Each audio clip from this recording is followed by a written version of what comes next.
এশারের নামাজের পরে একটি দোয়া পড়লে আল্লাহর নেয়ামত ও দয়া কখনো আপনার উপর থেকে বিলুপ্ত হবে না। সব সময় আল্লাহর নেয়ামত এবং দয়া আপনার উপরে থাকবে। আল্লাহ পাক রব্বুল আলামিন কখনো নেয়ামত থেকে আপনাকে বঞ্চিত করবেন না। খুবই চমৎকার একটি দোয়া নবীজি সাল্লাল্লাহু আলাইহি ওয়াসাল্লাম জানিয়ে দিয়েছেন। আবু দাউদ শরীফের ভিতরে রয়েছে, 1545 নম্বর হাদিসের ভিতরে রয়েছে। খুবই চমৎকার একটি দোয়া। বিশেষ করে আমরা অনেক সময় আল্লাহ তাআলার নিয়ামতে পড়ে যাই, নিয়ামত থেকে অনেক সময় বঞ্চিত হয়। কারণ অনেক সময় আমরা আল্লাহ তাআলার নাফরমানি করে ফেলি, অনেক সময় গুনাহের কাজ করে ফেলি, অনেক সময় আল্লাহ পাক রব্বুল আলামিন পরীক্ষা করতে চান। এজন্য যদি আপনি এই দোয়াটা পড়তে পারেন তাহলে আল্লাহ পাক রব্বুল আলামিন আপনাকে নিয়ামত থেকে কখনো বঞ্চিত করবেন না এবং আল্লাহ তাআলার অনুগ্রহ ও দয়া থেকে কখনো আপনাকে নিরাশ করবেন না। মনে রাখবেন, আল্লাহর দয়া ছাড়া কিন্তু কোনো মানুষ ভালো কাজ করতে পারে না। এই যে যারা মসজিদে এসেছেন তারা কি আল্লাহ তাআলার দয়া ছাড়া আসতে পেরেছেন? যদি আপনি মনে করেন যে আমি শক্তির বলে এসেছি, তাহলে আপনার থেকে অনেক শক্তিধর মানুষ এখনো কিন্তু আপনাদের এলাকায় আছে যারা মসজিদে আসতে পারে নাই। আপনি যদি মনে করেন বুদ্ধির জোরে এসেছেন, আপনার থেকে অনেক বুদ্ধিমান এখনো এলাকার ভিতরে আছে যারা এখনো মসজিদে আসতে পারে নাই। আপনার থেকে অনেক সাহসী ব্যক্তি, অনেক টাকাওয়ালা সম্পদওয়ালা ব্যক্তি কিন্তু বাহিরে আছে, এখনো তারা মসজিদে আসতে পারে নাই। বোঝা গেল যে আল্লাহ তাআলার দয়া ছাড়া ভালো কাজ করা সম্ভব হয় না।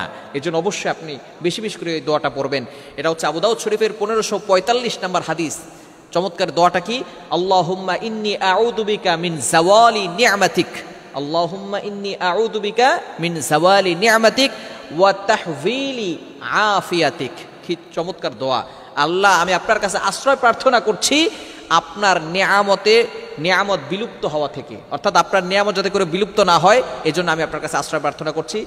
ওয়া তাহভিলি আফিয়াতিক, এবং আপনার যে দয়া আছে এই দয়া যাতে করে পরিবর্তন না হয়ে যায়, আমার উপর যাতে করে সব সময় আপনার দয়াটা থাকে, এজন্য আমি আপনার কাছে আশ্রয় প্রার্থনা করছি।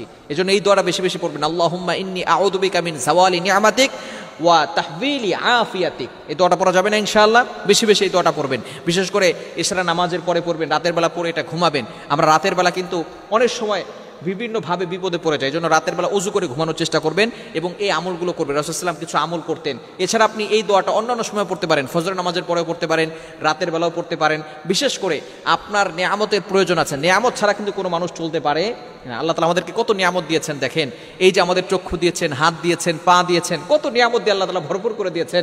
কত মানুষ দেখবেন চোখ নাই, কত মানুষ দেখবেন হাত নাই, পা নাই, চলতে পারে না। মাঝে মধ্যে হসপিটালে যাবেন, পঙ্গু হসপিটাল যেখানে আছে সেখানে যাবেন, মানুষের হাত নাই, পা নাই, অ্যাক্সিডেন্ট করে পুরা পা কেটে ফেলেছে, হাত পুরাটা কেটে ফেলেছে। বিভিন্নভাবে মানুষ কতটা ব্যথা বেদনার ভিতরে আছে। আল্লাহ তাআলা আমাদেরকে সব কিছু দিয়েছেন, এরপর আমাদের অভিযোগ কখনো শেষ হয় না। এই অভিযোগ সেই অভিযোগ করতে করতে আমরা ক্লান্ত হয়ে পড়ি, আল্লাহর কাছে অভিযোগ করতে থাকি। আপনি এই দোয়াটা করলে আল্লাহ পাক রব্বুল আলামিন আপনাকে নিয়ামত যতটুকু দিয়েছেন আরও নিয়ামত দিবেন এবং আল্লাহ তাআলার দয়া থেকে আপনাকে কখনো বঞ্চিত করবেন না। এই যে আমরা ভালো কাজ করতে পারতেছি, ভালো কাজের জন্য আল্লাহর দয়া আছে না নাই? আপনি নামাজ পড়তেছেন, নামাজ পড়তে পারতেছেন, আল্লাহ তাআলা আপনার উপরে দয়া করেছেন বিধায় আপনি নামাজ পড়তে পারতেছেন। কেননা অনেক মানুষ নামাজ পড়তে পারে না, নামাজে ভালো লাগে না, নামাজে মন বসে না, মসজিদে আসতে চায় না, মাছের মতো ছটফট করে। মাছ যেমন পানি থেকে বের হয়ে ছটফট করে পানিতে যেতে চায়, আমরা মসজিদে আসলে ছটফট করতে থাকি কিভাবে মসজিদ থেকে বের হয়ে তারপর একটু সান্ত্বনা বোধ করব এবং নিজের কাছে ভালো লাগবে, এরকম অনেকের ফিল হয়। খবরদার, মসজিদ হচ্ছে শান্তির জায়গা, ভালো লাগার জায়গা। এই ভালো লাগার কাজের জন্য যদি আল্লাহ তাআলার নিয়ামত আপনার উপরে না থাকে তাহলে কিন্তু আপনি কঠিন বিপদে পড়ে যাবেন। এজন্য আল্লাহর নিয়ামত দরকার আছে না নাই? বেশি বেশি করে আল্লাহর কাছে এই দোয়াটা করবেন এবং বেশি বেশি করে আল্লাহর জিকির করবেন। সুবহানাল্লাহ, আলহামদুলিল্লাহ, লা ইলাহা ইল্লাল্লাহ, আল্লাহু আকবার। এই দোয়াগুলো পড়লে আল্লাহ পাক রব্বুল আলামিন আপনাকে নিয়ামত দিয়ে ভরপুর করে দিবেন, আপনাকে আল্লাহ তাআলা দয়া ও অনুগ্রহ করবেন। আল্লাহ তাআলা আমাদের সকলকে আমলটি করার তৌফিক দান করেন।